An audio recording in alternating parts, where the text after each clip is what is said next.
Hello दोस्तों, आज हम बात करेंगे जॉन मिल्टन की एक famous sonnet when the assault was intended to the city की। दोस्तों, यहाँ पर समय है 1642 का, जब जॉन मिल्टन ने इस पोएम को लिखा था। और बेसिकली ये एक 14 लाइन की सोनेट्स है।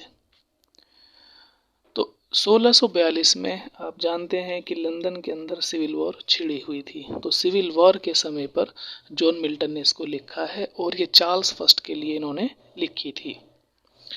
पोएम को पढ़ लेते हैं, बाकी जो बात आएगी हम इसमें पढ़ ही लेंगे। कहते हैं when the assault was intended to the city.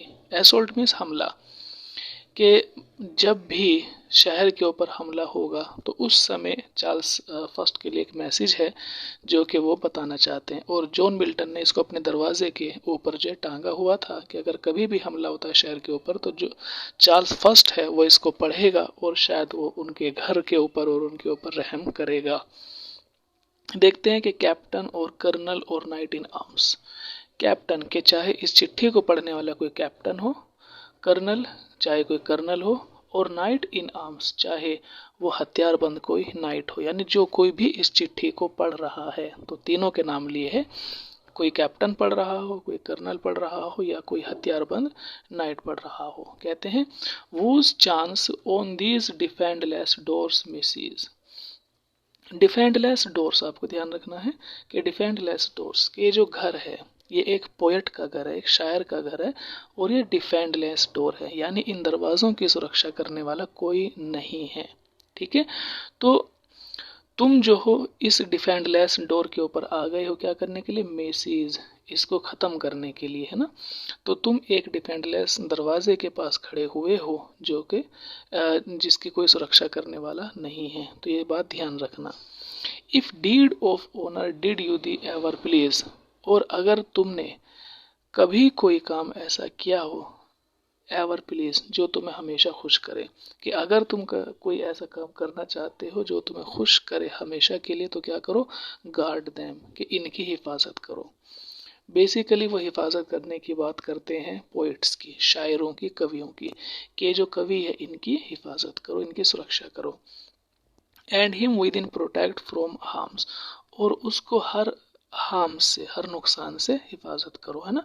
कि इन शायरों की हर नुकसान से हिफाजत करो, इनके घर मत तोड़ो, इनको जो है परेशानी मत पहुंचाओ, क्योंकि ये पोएट कैसे? डिफेंडलेस डोर्स, के इनके घरों की हिफाजत करने वाला कोई नहीं है, इन शायरों की हिफाजत करने वाला कोई नहीं है। तो अगर तुम कोई ऐसा काम करना चाहते हो जो तुम्हें हमेशा खुश करेगा, तो गार्ड देम, इन शायरों की हिफाजत करो और इनको किसी भी नुकसान को पहुंचाने से हिफाजत करो। बदले में ये लोग तुम्हें क्या देंगे? ही कैन रिक्विट दी, रिक्विट मीन्स बदला देना, कि ये तुम्हें बदले में देंगे क्या?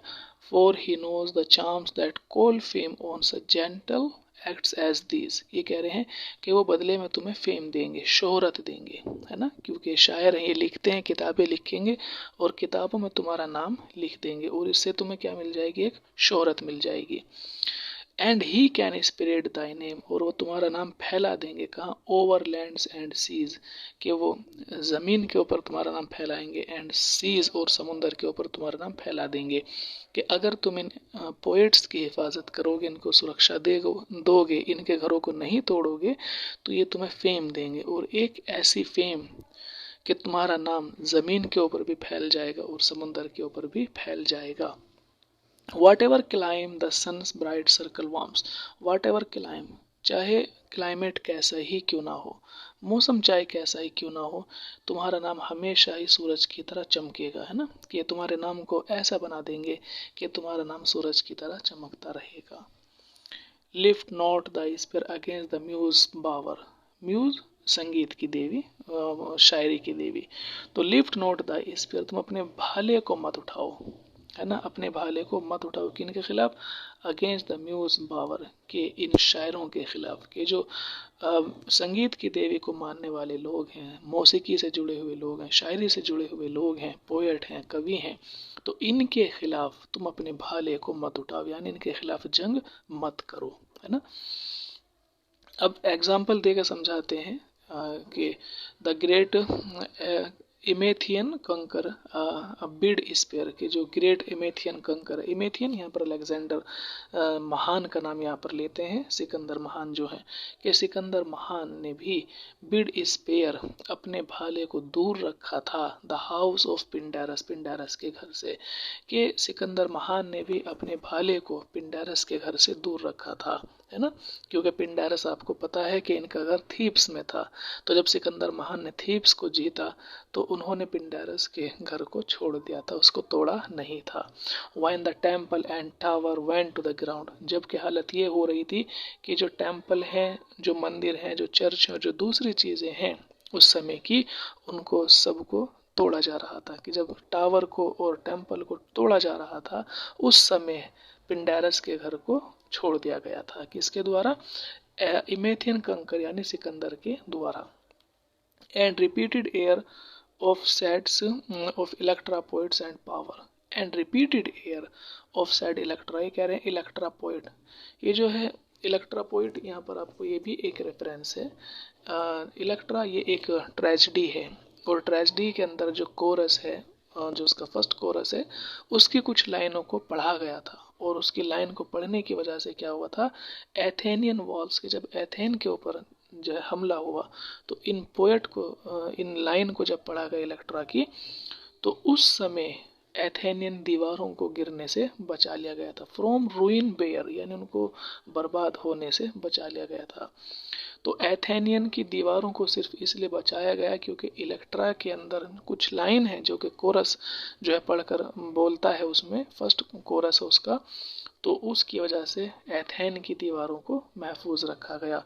हैड द पावर, यानी शायरी के अंदर वो पावर है, वो ताकत है कि उसने एथेन की दीवारों को भी बचा लिया था फ्रॉम रूइन बेयर, बर्बाद होने से। ठीक है, तो दो रेफरेंस है, एक तो अलेक्जेंडर महान ने पिंडारस का घर नहीं तोड़ा था जबकि टावर और टेम्पल को तोड़ा जा रहा था। दूसरा, इलेक्ट्रा के अंदर जो लाइन है जब उनको पढ़कर सुनाया गया तो उनके अंदर एक ऐसी ताकत थी कि एथेन की दीवारें टूटने से बच गई थी, एथेन बर्बाद होने से बच गया था। ठीक है, तो वो कहता है चार्ल्स फर्स्ट से कि जब कभी भी तुम हमला करो जो है लंदन पर, तो हमारे घरों को सुरक्षित रखना, हमारी जान को, हमारे माल को सुरक्षित रखना। ठीक है, तो उम्मीद करते हैं आपके समझ आ गया होगा। आज के लिए इतना काफ़ी है, मिलते हैं आपसे नेक्स्ट वीडियो में।